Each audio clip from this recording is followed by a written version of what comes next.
नमस्कार दोस्तों, आपका एमएस मोटिवेशन में स्वागत है। आज के इस मोटिवेशन वीडियो में मैं आपसे बहुत ही मज़ेदार टॉपिक पे बात करने वाला हूं।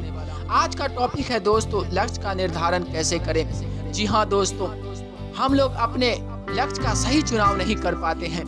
तो आज इस वीडियो में पूरी डिटेल से बताऊंगा कि अपने लक्ष्य का सही चुनाव कैसे करें, और मैं यह भी बताऊंगा कि लक्ष्य क्या है।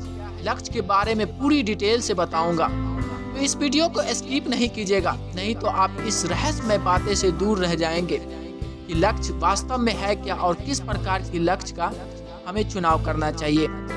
लक्ष्य निर्धारित करने से पहले आपको यह जानना अत्यंत आवश्यक है कि लक्ष्य क्या होता है।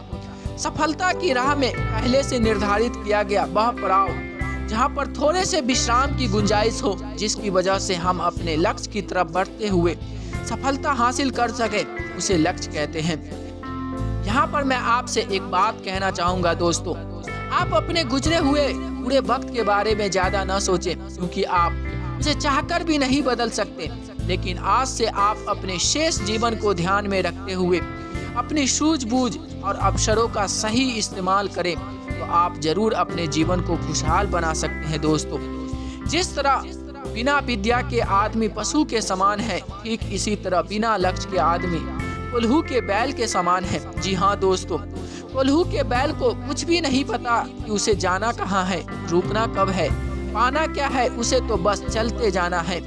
एक सर्वे के अनुसार 95% लोग अपने लक्ष्य को नहीं जानते हैं, जिससे आप उनकी श्रेणी का अंदाजा लगा सकते हैं। शेष 4% लोगों के पास लक्ष्य तो है, पर वे अपने लक्ष्य के प्रति उतने दृढ़ नहीं है जितने कि शेष 1% लोग हैं जो पूरी तरह से सफल है। यह भी सच है कि सबसे ज्यादा सफल वही है जो अपने लक्ष्य को सबसे जल्दी या कम समय में पूरा कर लेता है। इसका मतलब यह हुआ कि लक्ष्य हमेशा माप और समय सीमा से बंधा हुआ है। आइए एक उदाहरण से समझे। मान लीजिए कि एक क्रिकेट खिलाड़ी को 100 रन बनाने हैं, तो अब इस 100 रन को 40 गेंदों में पूरा करे या 400 गेंदों में पूरा करे, सबसे ज्यादा सफल बल्लेबाज उसे कम माना जाएगा। जाहिर सी बात है कि दोस्तों 40 गेंदों में जो 100 रन बनाएगा, ठीक इसी तरह मान लीजिए कि आपका लक्ष्य है कि 1 लाख रुपए कमाना है। अब आपको निर्धारित करना होगा कि इसे 5 साल में कमाना चाहते हैं, या 1 साल में, या 1 महीने में, या 1 दिन में, या 1 घंटे में, या 1 मिनट में। आप जितना सफल होना चाहते हैं, अपने आप को स्वयं उसी श्रेणी में रखना होगा। मेरा मानना है कि बड़ी से बड़ी कठिन समस्या उसी समय सुलझ जाती है जिस समय हम उसे सुलझाने का निर्णय ले लेते हैं, क्योंकि समस्या केवल एक मुश्किल निर्णय है जो लिए जाने की प्रतीक्षा कर रहा होता है। यह भी सच है कि कोई भी लक्ष्य छोटा या बड़ा नहीं होता दोस्तों, बल्कि उस लक्ष्य के प्रति हमारा विश्वास, धैर्य, साहस और मजबूती ही उसे सबसे छोटा और बड़ा बना देता है। यानी अगर हम अपने लक्ष्य के प्रति विश्वसनीय, निष्ठावान, धैर्यवान, साहसी और पूरी तरह तैयार हो जाएं, तो 1 मिनट में लाखों रुपए कमाया जा सकता है। आइए मैं आपके सामने विश्वास, धैर्य, साहस और मजबूती का एक बहुत ही शानदार उदाहरण पेश करता हूँ।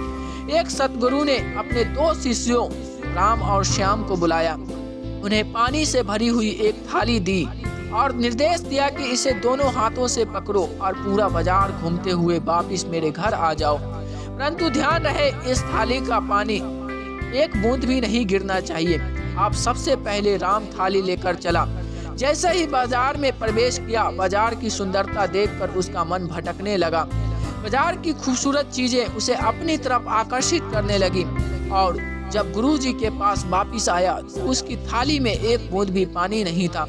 गुरुजी के पूछे जाने पर राम ने बताया कि बाजार में बहुत सी मनमोहक चीजें थीं, जिसकी वजह से मेरा ध्यान उन पर आकर्षित हो गया और सारा पानी गिर गया।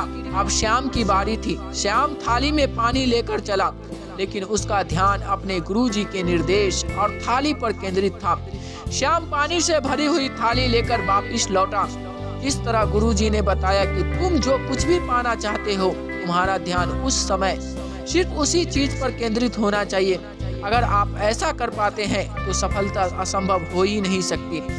अपने हाथ में जो काम है उसी पर अपनी सारी सोच केंद्रित करें, क्योंकि सूरज की किरणें तब तक नहीं जलाती जब तक उन्हें फोकस नहीं किया जाता। इसलिए आइए नींद से जागे, आंखें खोलें, अपना लक्ष्य निर्धारित करें, आगे बढ़े और जरा सोचें। आप जिस मोटरसाइकिल या कार से चलते हैं, क्या जीवन भर इसी से चलने के लिए पैदा हुए हैं? नहीं ना। हम जिस मकान में रहते हैं, क्या पूरा जीवन इसी में गुजार देना है? नहीं दोस्त, बिल्कुल नहीं। हमें तो पता होना चाहिए कि हमें इंसान के रूप में जन्म लिया है, जिसके लिए देवता भी तरसते हैं। हमारा जीवन एक टाइम बम की तरह है, जो एक निश्चित समय के लिए है, इसलिए उसे काटिए मत, खेल की तरह खेलिए। याद रखिए कि ईश्वर के द्वारा आपके जीवन के लिए दिया गया यह निश्चित समय आपसे कोई भी नहीं छीन सकता, खुद ईश्वर भी नहीं। इसलिए डरिए मत। और फिर डर किस बात का? क्योंकि किसी कवि ने खूब कहा है कि उम्र फानी है तो फिर मौत से डरना कैसा, एक ना एक दिन तो यह हंगामा होने वाला है। आइए जिंदगी को बहुत ही करीब से समझते हैं। मान लीजिए एक क्रिकेट का खिलाड़ी जिसके पास खेलने के लिए 6 बॉल शेष बचे हैं तथा 36 रन बनाने हैं। अब आप बताइए कि उसे हार के दबाव में खेलना चाहिए या जीत की खुशी में? मेरे विचार से उसे जीत की खुशी में खेलनी चाहिए, क्योंकि उसे यह पता है कि यह आखिरी 6 बॉल मुझसे कोई नहीं छीन सकता। और यह भी सच है कि ज्यादा से ज्यादा वह आउट ही हो सकता है, इससे ज्यादा और क्या होगा। इसलिए उसे 6 बॉल पर 6 छक्के की उम्मीद के साथ खेलना चाहिए। हमारा जीवन भी इसी तरह 6 बॉल पर 6 छक्के की तरह है। इसलिए आइए आज और अभी से एक लक्ष्य बनाएं कि हमें क्या हासिल करना है, हमें क्या पाना है। भविष्य के बारे में सोचें, आने वाले समय को महसूस करें, क्योंकि जो दूर की नहीं सोचता उनका जीवन दुख और पश्चाताप से भर जाता है। आप ज्यादा यह ना सोचें कि हमने तो काफी समय बिता दिया, मैंने अभी तक कुछ नहीं किया है, मेरे तो 40 साल निकल गए, मेरे तो 50 साल निकल गए, अब हमसे क्या होगा। यह सोचना आपका काम नहीं है दोस्तों, क्योंकि चिंतन उस लगातार टपकती पानी की बूंद की तरह है, जिससे सफलता रूपी बड़े से बड़े घड़े को भरा जा सकता है। आप यह सोचें कि आप सब कर सकते हैं जो सोच सकते हैं, और वह सब चीज को सोच सकते हैं जो अब तक नहीं सोचा। तो हो जाइए तैयार अपने सफलता को पाने के लिए, क्योंकि आज और अभी आप अपना एक लक्ष्य बनाएं और उस लक्ष्य को पाने के लिए अपनी पूरी जान लगा दें। आदमी हालात और परिस्थितियों का निर्माता नहीं है, बल्कि आदमी का निर्माता उसके हालात और परिस्थितियां हैं। पश्चाताप उन कामों का परिणाम है जिन्हें आपने तब नहीं किया जब आपको उसे करना चाहिए था। ठीक इसी तरह हमारी बुद्धि पर भी पर्दा पड़ा होता है। अतः जो लोग अपने आने वाले कल के बारे में नहीं सोचते, वो नष्ट हो जाते हैं, असफल रह जाते हैं। इसलिए हमेशा आगे की सोचें, अपने भीतर छिपी हुई सफलता के स्रोतों को पहचानें, सपने देखें, लक्ष्य निर्धारित करें और सफलता हासिल करें।